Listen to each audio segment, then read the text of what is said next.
ever get that feeling? Like when you really want to like concentrate on something, you know, maybe it's like an article or even a good conversation, and your brain just like keeps getting pulled away. Yeah. Almost like there's a bunch of invisible notifications just like constantly pinging in your head. Yeah, I know exactly what you mean. That's exactly what we're diving into today. Okay. Why it feels like it's so hard to just pay attention these days. Right. And to do that, I'm going to unpack some of the key ideas from this book by Johann Hari called Stolen Focus. Okay. Why you can't pay attention and how to think deeply again. So, welcome to the deep dive. It does seem like a really like almost universal experience now. Yeah. This sense of like fractured attention. You know, like maybe you're finding it harder and harder to actually get through like a whole book. Yeah. Or even just like stay present in a meeting for a while without like wanting to check your phone. It's like we're just living in this constant stream of information. And it really does feel like, you know, that ability to deeply focus is kind of like eroding away. It is. It is. So I think what we want to do in this deep dive is really kind of move beyond that simple explanation that it's just like a lack of willpower. Right.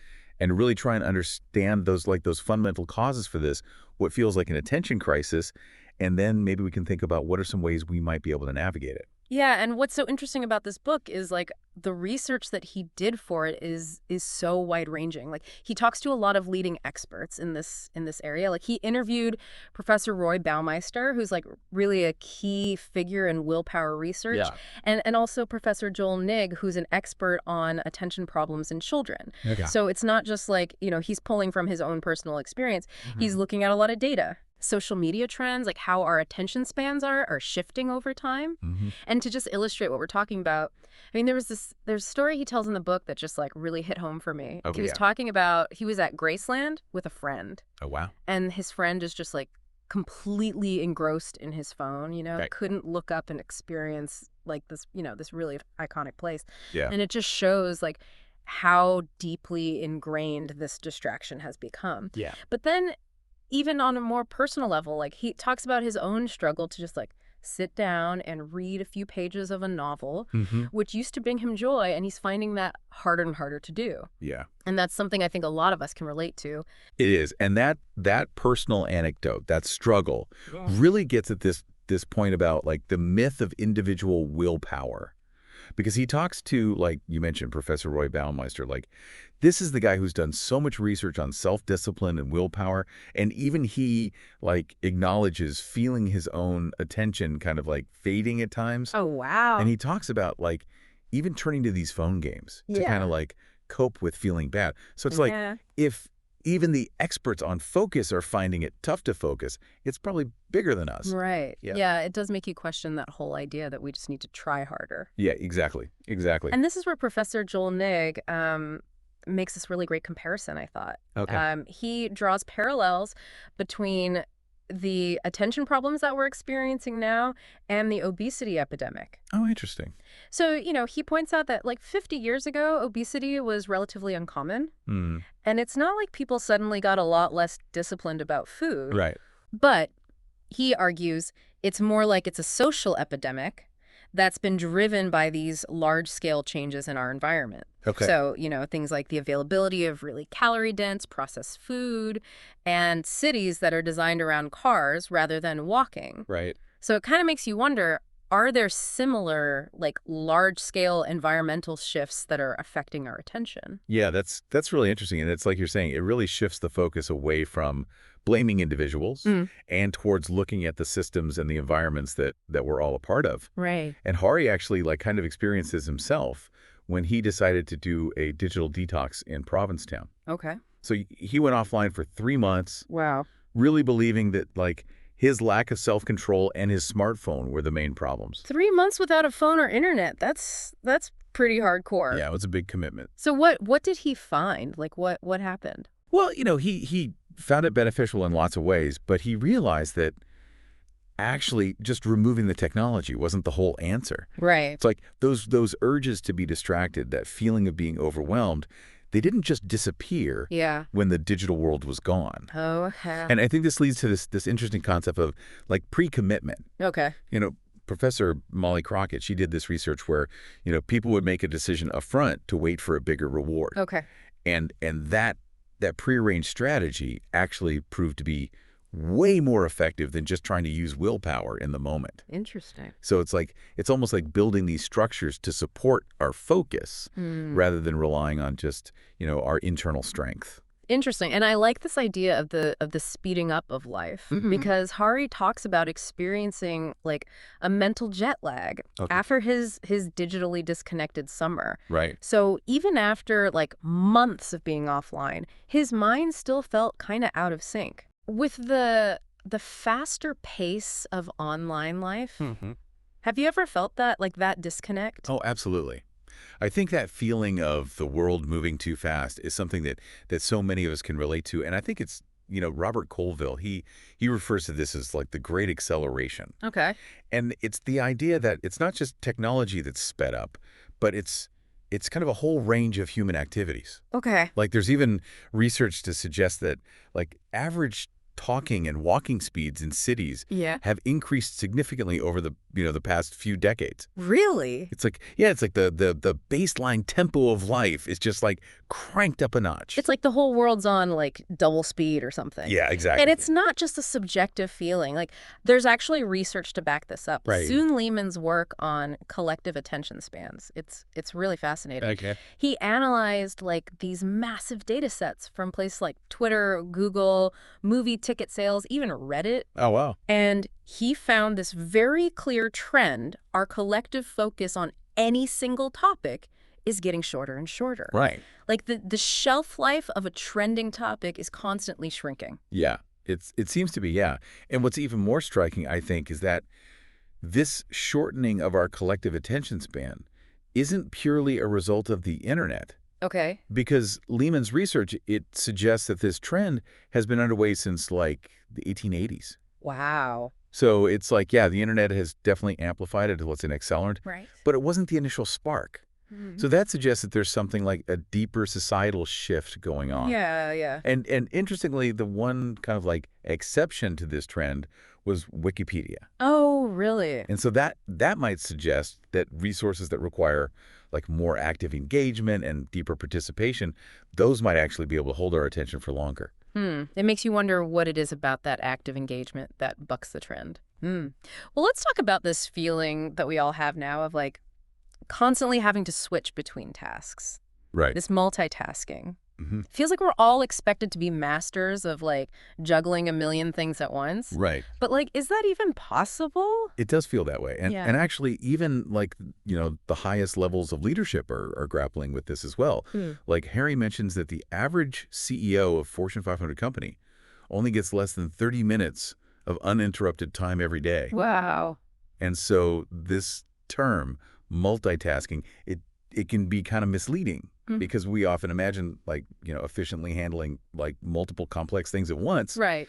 But, it more often looks like rapidly shifting our attention back and forth between things like trying to work on a report while also like checking emails and social media. Right. So it's less about doing multiple things at the same time effectively and more about like this constant mental gear shifting. Yeah, exactly. And there's a cost to that, isn't there, to that switching back and forth? There really is. Yeah. So every time we shift our focus, even if it's just for a split second, there's something called a switch cost. And it's kind of like a cognitive penalty that slows us down and actually increases the likelihood of making errors. Really? And there's a Carnegie Mellon study that showed this. Okay.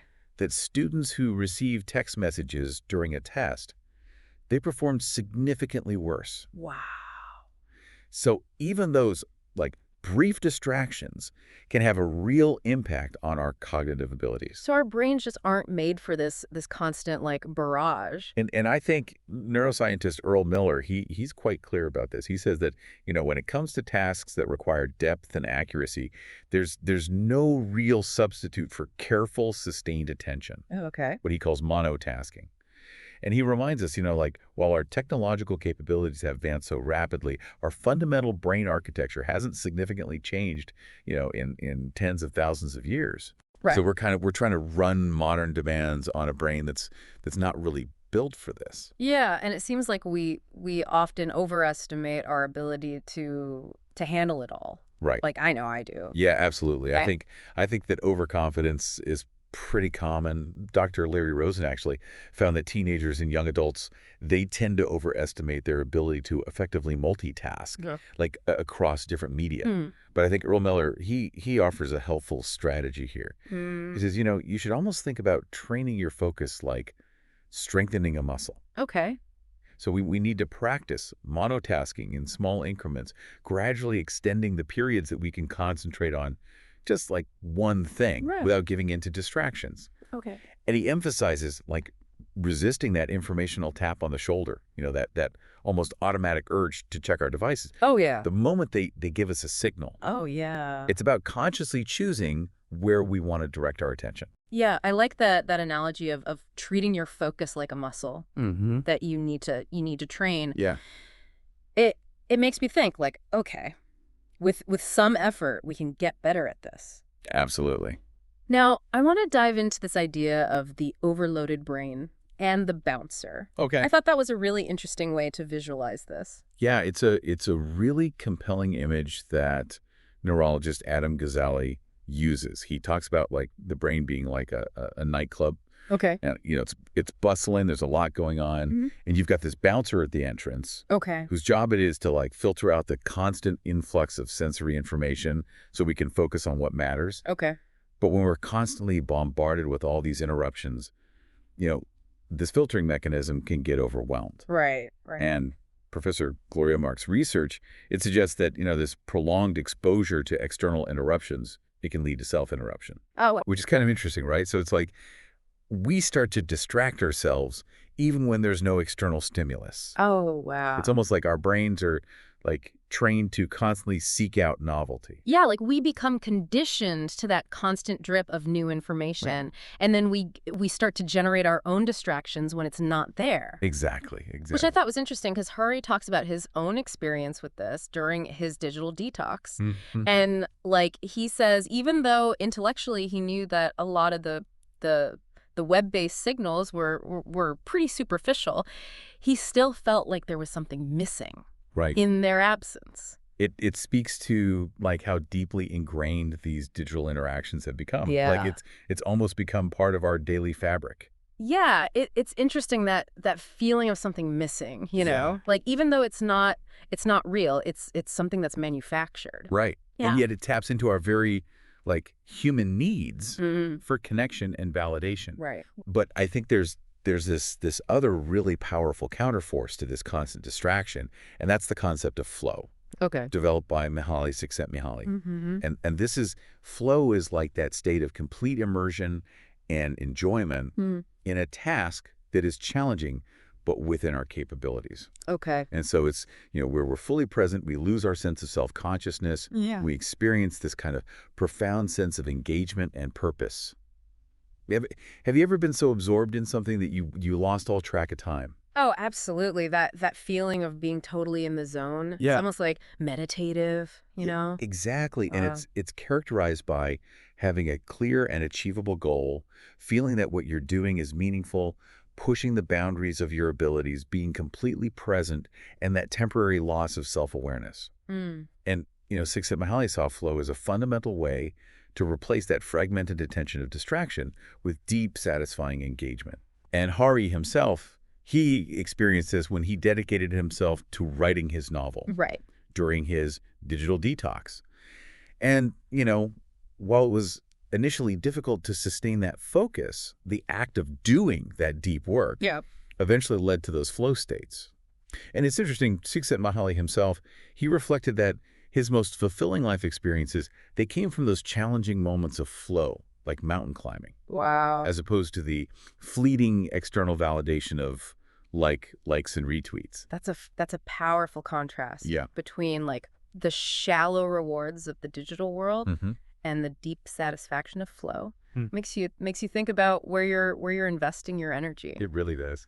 Now, let's talk about something that's absolutely foundational to our ability to focus, and that is sleep. Yes. Hari noticed a huge improvement in his sleep quality during his time in Provincetown, away from screens and having a more regular sleep schedule. Right. And I think so many of us can relate to that struggle to get good sleep in this world where we're constantly on screens. Yeah, absolutely. It's a very common struggle, and the impact that it has on our cognitive function, I think, is really underestimated. And this idea that sleep is simply this passive, switched-off state, it's not accurate at all. Right.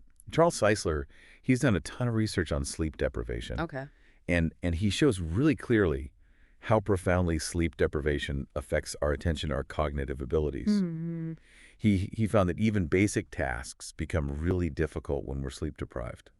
Like after being awake for just 19 hours, our level of cognitive impairment is similar to having a blood alcohol content that would legally qualify as drunk. Wow, that's a little scary. Yeah, it is, and our reaction times slow down dramatically. So imagine trying to, concentrate on a complex task in that state. Yeah, that is kind of scary to think about. And we often try to power through on very little sleep, thinking that we're maximizing our output. Right. But it sounds like we're actually undermining our ability to think clearly. Exactly. And I think the problem is often compounded by our reliance on these kind of quick fixes, like over-the-counter sleep aids, alcohol, or prescription drugs. And while these might help us fall asleep faster, they often don't provide the same quality sleep that our brains and bodies really need. Okay. And there can even be some negative consequences in the long term, like potentially desensitizing our melatonin receptors. Wow. And Charles Czeisler, he also highlights the role of artificial light, especially in the hours before bed. Right. Being exposed to screens and bright lights, it disrupts our natural waking drive. It pushes it later into the night. And it creates this vicious cycle of sleep deprivation. So our modern artificially lit evenings are basically working against us. They really are. It's amazing how interconnected all of this stuff is. It really is. Now, I want to move on to a really interesting idea, which is Marshall McLuhan's concept of the medium is the message. What does that mean, especially in the context of our attention? So McLuhan, this is his famous idea. He suggested that the technologies that we use to communicate and consume information, they're not just neutral tools. They actually shape our perception of the world, and they influence how we think. And he argued that these new technologies, they act like these invisible goggles that fundamentally alter the way we see and interact with reality. So it's not just the information itself. Right. It's the very nature of the medium that's having a profound impact. So it's not just what news article we read, but are we reading it in snippets on Twitter, or are we reading a longer, more in-depth piece? Yeah. And Hari applies this to social media, Right. and the effect it has on our attention. He's saying that, platforms like Twitter, with their character limits and an emphasis on immediate reactions, they kind of implicitly train us to think in these short bursts. Right. And to value those quick responses over nuance and real understanding. Like the structure of the platform itself, it suggests that the world is simple. Yeah. That it demands, rapid fire opinions, and that popularity equals truth. Right. But as we know, reality is often very complex. It is. Understanding things requires sustained thought and careful consideration. Absolutely. And important truths can often be initially unpopular. Right.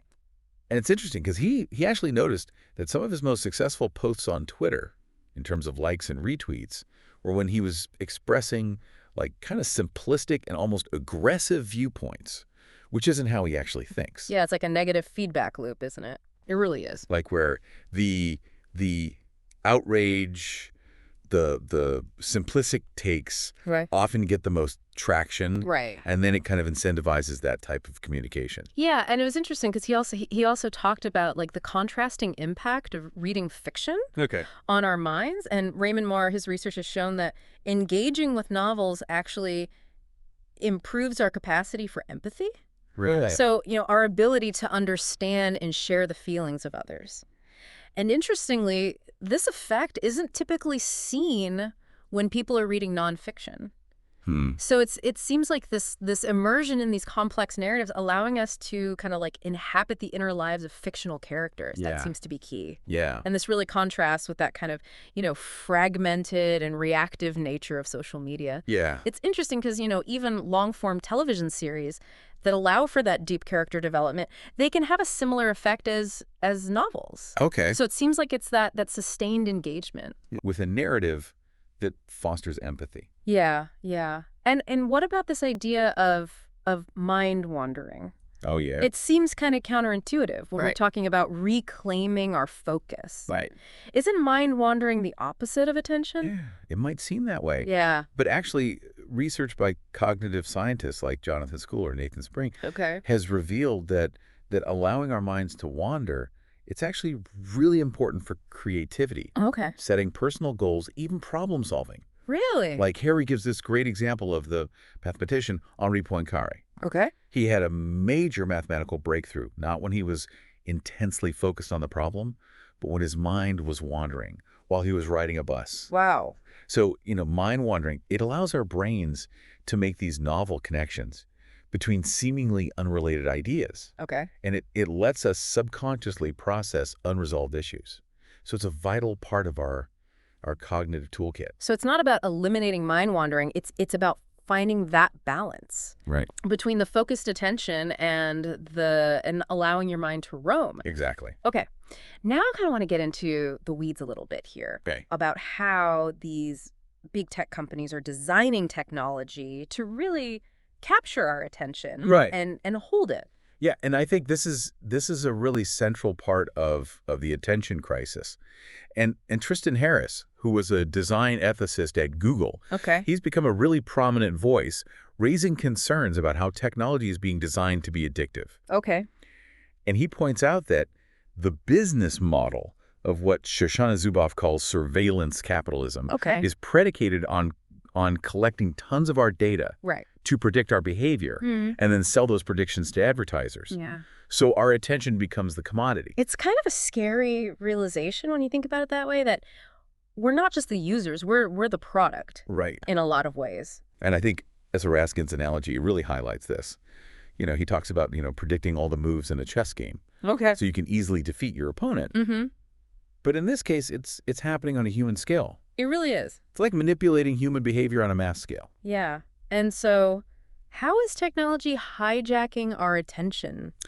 Well, there's a few, carefully engineered techniques like Yeah. the endless scroll, Okay. where you're just constantly getting new content, variable rewards, which are, kind of like slot machines tapping into our dopamine systems. Oh, wow. And the allure of social validation Right. through likes and shares and comments. Mm-hmm. And even the algorithms themselves, they're often designed in ways that amplify anger and outrage. Okay. Because, research shows that those really strong negative emotions, they reduce our attention to the quality of arguments and encourage more superficial engagement. Mm. And I think Yamshaz Liu, who worked at YouTube, he witnessed this firsthand, how the platform's algorithms, they would prioritize kind of outrageous and extreme content because it maximizes watch time. Oh, wow. And, the real-world consequences of this can be huge. Yeah. Like some analysts have even suggested that, events like the election of Jair Bolsonaro in Brazil were at least partly influenced. Wow. By the way, Facebook's algorithms amplified divisive content. It's a little scary to think about the power that these companies have over our attention. It really is. Now, Hari also talks about what he calls the trap of cruel optimism when it comes to individual solutions to this problem. Right. So what does he mean by that? Well, I think this relates to perspectives like Nir Eyal's. He suggests that attention problems can be, largely solved through individual self-restraint Okay. using tools and techniques. And while those approaches have some value, Right. Ronald Purser introduces this concept of cruel optimism.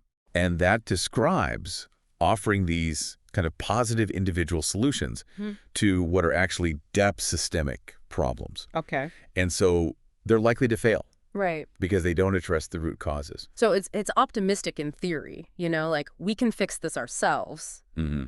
but it's cruel in practice because it ignores all these forces working against us. Exactly. Yeah. Exactly. And it kind of sets us up for potential feelings of failure Right. when these individual strategies don't work. Mm-hmm. And, even something like the mindfulness industry, which is booming, while it offers potential benefits, it can sometimes fall into this trap by kind of implying that stress and lack of focus are just individual problems that could be solved through meditation, and ignoring these systemic issues like job insecurity, lack of health care, Right. excessive working hours. And then we're back to that analogy of the obesity epidemic again, Right. The major drivers there were, changes in the food supply, changes in urban design, not just, people suddenly lacking the willpower to eat healthy food. Right. Expert.